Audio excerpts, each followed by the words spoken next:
Hello and welcome to Blytheway Business News. On this episode, we've got with us Ryan McDermott. Ryan is Chief Executive of Phoenix Copper. Now, when Ryan's with us, we're often talking about what's going on at the Empire Mine with their copper gold prospects. But today we're talking about a different asset in the Phoenix portfolio. We're talking about the Red Star project, which is very much silver and lead.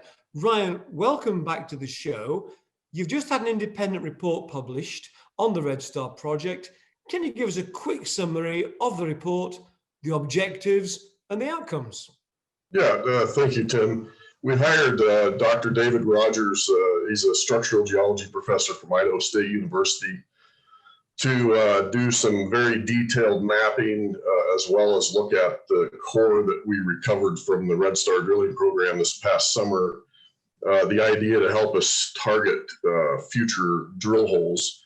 As we've discussed in the past, Red Star is challenging because there's just a general lack of outcrop on the hill.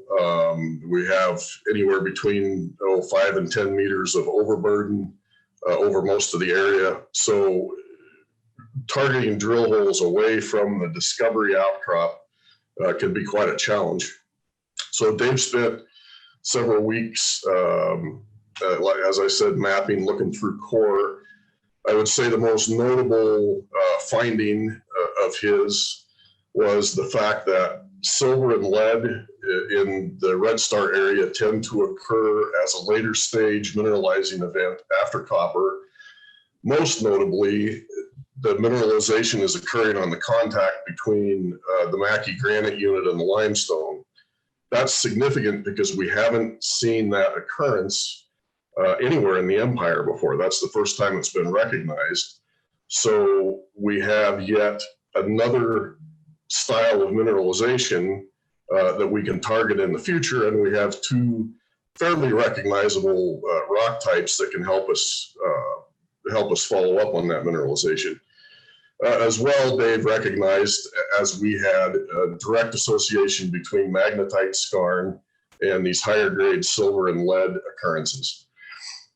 Because of the lack of outcrop in the area, he suggested that a simple ground-based magnetic geophysics survey is probably the best way to target future holes.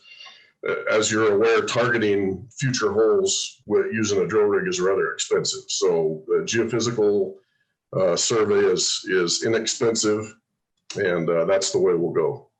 Well, I want to come back to the next steps in a moment, Ryan. But so you've had the new report, and so that's now fitting into what you already know about Red Star, I guess. So what's your real overview of the potential of the Red Star? What's your understanding of what Red Star could deliver for shareholders? Yeah, so in 2018, we drilled 3 holes, purely grassroots exploration.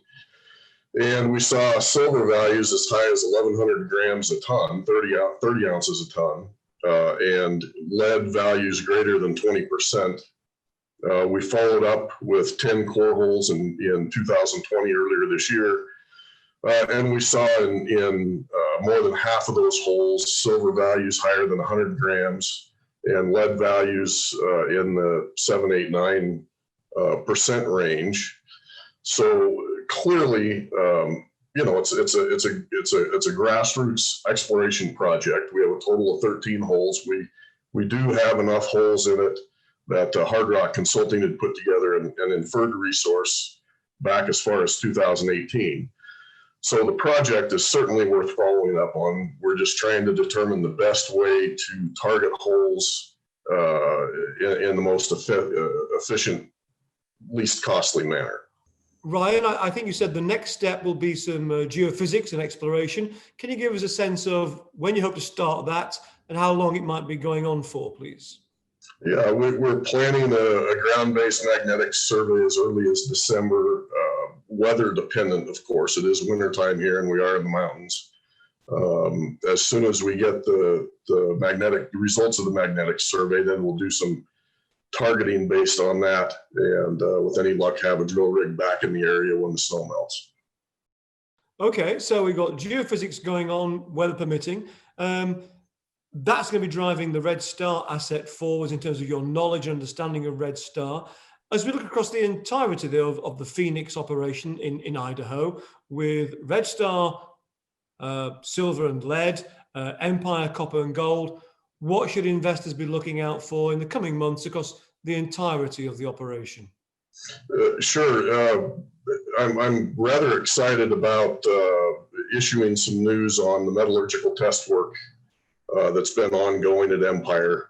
And with any luck, we'll issue some news here in the next several weeks. As well, toward the end of the month or the first part of December, we're planning on issuing a PEA on Empire. So two pieces of big news that are coming up. Okay, exciting times ahead. You'll have to come back and tell us all about it. Thank you, Ryan. That was Ryan McDermott, Chief Executive of Phoenix Copper. Phoenix operates out in Idaho in the Northwest United States of America. And as I said at the top of the program, is listed both on AIM with a ticker of PXC and the OTC market in the States with a ticker of PXCLF. The company currently has a market capitalization of 23 million pounds sterling, and the shares have been moving in the very good right direction since earlier on this year. Let's watch out for more news from Phoenix in the coming weeks. That's it from Blytheway Business News for now. Thank you for watching.